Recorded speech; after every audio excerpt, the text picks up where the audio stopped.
Hello, peace, light, and love. Welcome back to my channel. We have some sad news. So the baby that we're praying for has passed away. Unfortunately, I didn't make it.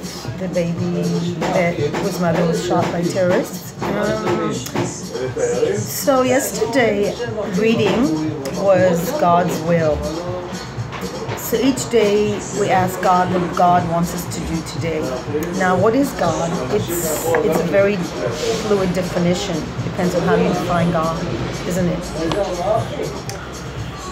So let's read it again, and then I continue to today's reading.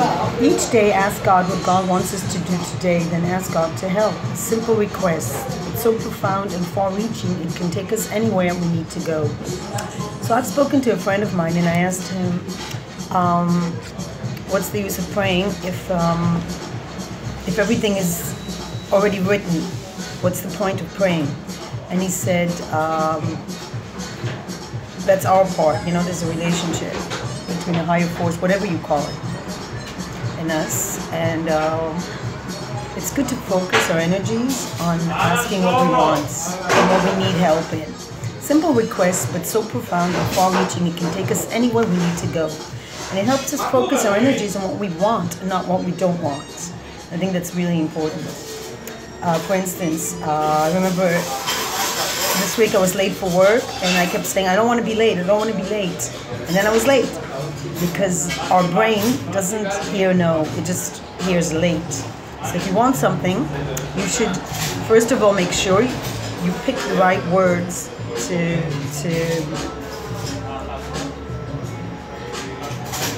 make sure what you want is very clear. I want to be on time. When you say, I want to be on time, you're going to be on time. When you say, I want a good life for my children, then you're focused. Be as specific as you can so you can focus your energies. Because we know that the whole universe is energies. Listen, all that we want, all that we need, all the answers, all the help, all the good, all the love, all the healing, all the wisdom, all the fulfillment of desire is embodied in this simple request. We need to say no more than thank you. This plan that has been made for us is not one of deprivation, it's one of fullness, joy, and abundance. Walk into it, see for yourself.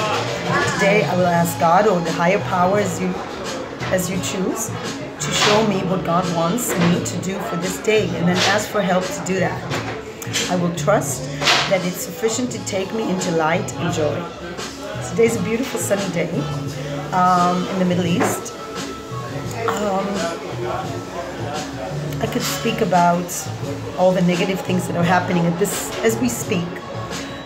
Since this morning, there's been acts of violence in this region, and we can talk about that, but then we focus our mind on violence, and I don't want to do that, because while I cannot change the acts of violence, I can change my attitudes.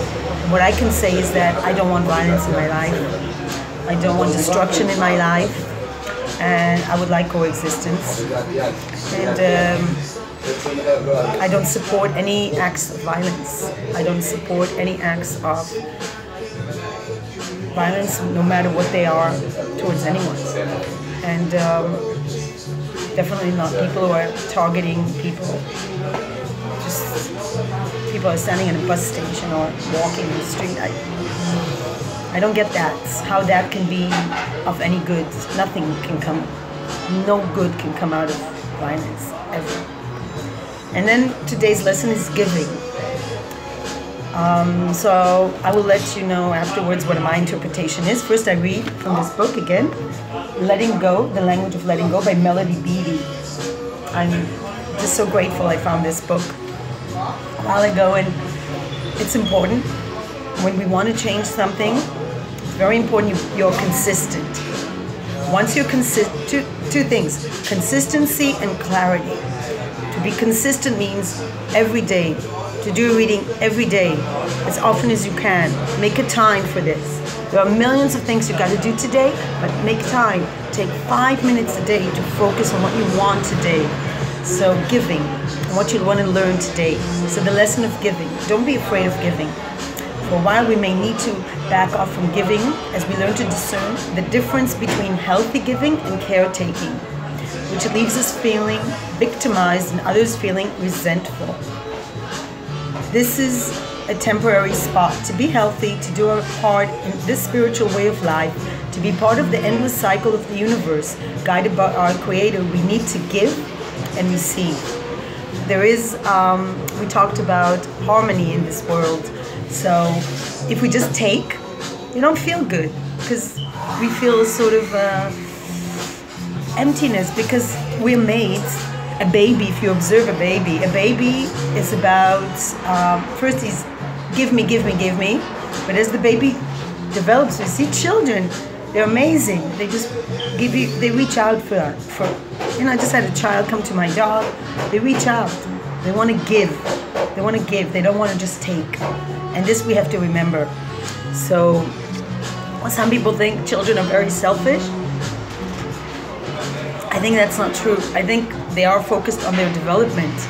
But I think children have a natural gift of giving if we channel them towards that way. The problem is they're influenced by the environment and the culture in which they're raised. And if they're raised in a culture that they learn to take and not think about other people, then they won't develop to give as much as they can. Let me share an incident. I remember I was a small child walking with my mother at some city in Israel, and there was a beggar person sitting there, a poor person, and I think it was an elderly person sitting like this. And I said to my mother, can we give the person money? And she said, no, we don't want to teach this person to beg. And now I think about it, I don't think that's a good lesson. And I have to say, I had the same lesson. This is how the world works, like a wheel. My own son, I remember my youngest son saying to me, there are beggars also sitting in a wealthy city in Europe, and he wanted to give them money. And I was concerned that if you give money to certain people, they use it for drugs or alcohol. So I said, oh no, I don't think you should give them. He just went and he gave this man came up to him and asked him for money. He was a really young boy. He was like 16, I think, 15, and he just gave him money without thinking twice. Part of me was very proud of me, but part of me is aware that we need to be careful what we give, how we give. And unfortunately, there are many people in society that are addicts, and we don't want to encourage them to be dependent on money, that they can just go and continue the destructive cycle of drinking and taking drugs. But what I do is I go in the store and I say, do you want food? And they don't answer. Sometimes I buy food, I try to eat healthy, and I give him, I say, what do you want? I say, look at my basket, what would you like to have? And this and this and this, and then I give it. So that's one way of giving. If you want to make sure the person has what they need, you can share food with them that you buy in the store. Fruit, it's very important. Some of these people don't have access to healthy food, so it's important to eat fruit. Give them fruits, healthy food. That's one way of giving. So don't always give automatically what the person asks you. Think about what would be the goal. To be healthy, to do our part in the spiritual way of life, to be part of the endless cycle of the universe, guided by our Creator, we need to give and receive. Both parts are important. So what is healthy giving? This is a fine line behavior. Each of us must seek to understand for ourselves. It's giving that feels good and does not leave us feeling victimized. It is giving that holds the giver and receiver in a higher esteem. It is giving based on the desire to do it rather than from a sense of guilt, pity, shame, or obligation. It is giving with no strings attached, or it is giving based on a clean, direct contract. Whether it is giving of our time, efforts, energy, comfort, nurturing, money, or ourselves, it is giving that we can afford. Giving is part of the chain of giving and receiving. We can learn to give in healthy ways. We can learn to give in love.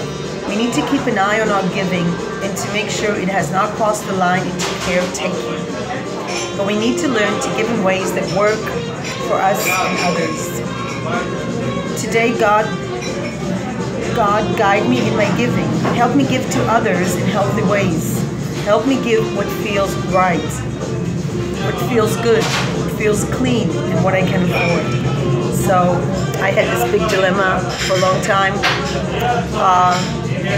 I really enjoy giving. I have to say there's nothing better than there's a box of giving, not far from here, placing, whether it's clothes, a set of clothes. Today I put a book. I have a hard time letting go of books. I put a nice book I had, and I just feel it makes life feel more in harmony when I'm giving and receiving. And then I always feel I receive back. First of all, I feel good. I feel good that somebody will enjoy this book, somebody will enjoy these clothes that I'm unable to enjoy for some reason. I don't need them. We don't need that much. We often have too many things in our lives, so it feels so good to let go and release the universe objects. And I must say, in Israel, never had a problem. The minute I put shoes, clothes, books, whatever I put, somebody takes it. So that means there are people that need to have those. And I was like shocked, because when I lived in Europe, I'd put like things out and I'd see nobody's taking them. So I don't know what that says about our society here. Is it, sometimes I wonder, is it truly that people need that, or people just like to take things and accumulate them? I don't know. But I do believe that giving is a gift by itself. And I think it's a natural part of our development to give. But there's, of course, a problem. There are people that are unhealthy, and then you don't have this give and take with them, and you just feel like you give, and they don't feel like they have to give back. What I mean is, I'm going to say thank you, appreciate what you're doing in some way. That's giving back. You will find that unhealthy individuals will never say thank you to you. I've had that, like, I used to have contacts with people who were addicted, and they'd never, ever, ever, ever say thank you for time I would take out to spend with them talking about their issues. And all they needed to say is thank you, and then they would be giving something back. But that's part of abnormality, of pathology. So try to be a giver. Peace, light, and love. Have a wonderful day.